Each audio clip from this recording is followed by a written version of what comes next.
Bonjour, je vous présente aujourd'hui la mise à jour de l'analyse technique du SP500 tradable à partir de la plateforme de CMC Markets. On va commencer par une vue très large de l'indice phare américain, le SP500 en unité de temps hebdomadaire est toujours confiné à l'intérieur d'une large bande horizontale qu'on peut appeler un trading range, et on voit qu'effectivement depuis maintenant plusieurs mois, pour ne pas dire depuis le début de l'année 2015, on évolue entre deux bornes comprises entre 2140 et 2040, donc une marge étroite de 100 points sur le SP500, et on n'aura rien de significatif tant qu'on n'aura pas cassé ce bandeau horizontal, soit par le haut, soit par le bas, et entre temps, vous le voyez, on fait des oscillations. Maintenant, si on descend d'une unité de temps et qu'on bascule en journalier, on voit d'une part ici la zone de résistance à laquelle on est régulièrement confronté,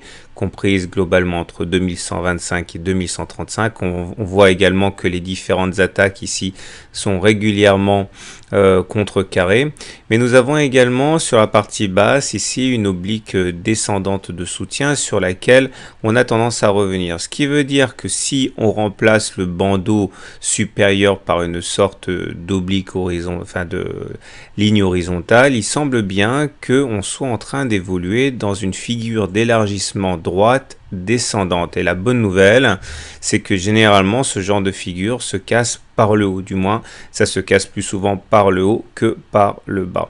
Alors à l'aide des Fibos, on voit où on en est à plus court terme. Regardez, ici chaque bougie correspond également à une journée de cotation. On voit qu'on a connu une impulsion haussière très forte entre les 2044 et les 2132.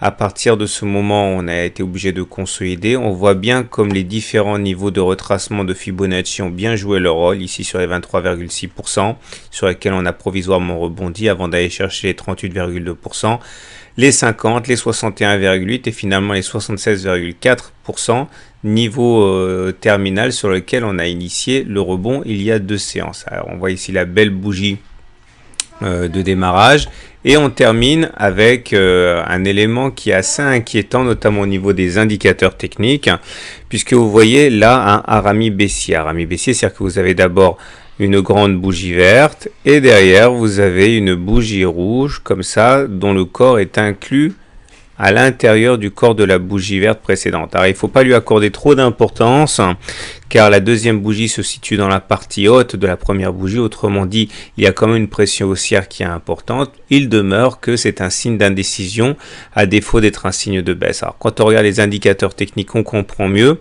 On voit effectivement que c'est en train de se retourner doucement à la baisse, plaçant le SP500 dans une situation de grande vulnérabilité.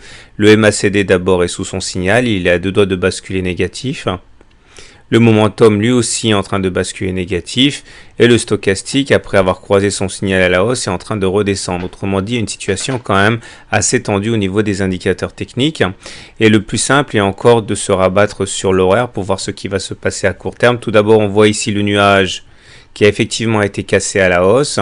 Alors c'est pas très surprenant parce qu'on avait une figure en épaule, tête, épaule inversée, dont on sait que on s'extrait généralement par le haut. Ça a été chose faite ici, l'impulsion haussière a bien eu lieu, mais une fois qu'on s'est extrait du nuage ici, on a manqué un petit peu de carburant.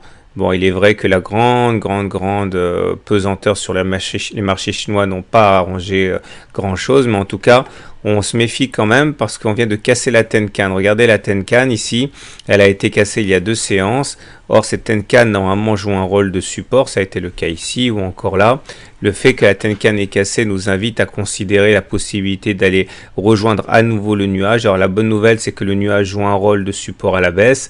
En tout cas pour l'instant, le prochain signal haussier serait donné en horaire par le fait de repasser au-dessus de la Tenkan, et dans l'absence d'un franchissement de la Tenkan, et bien encore une fois un retour sur le nuage est tout à fait plausible. Voilà, je vous souhaite une bonne journée, de bons trades, et je vous dis à très bientôt pour une autre analyse technique.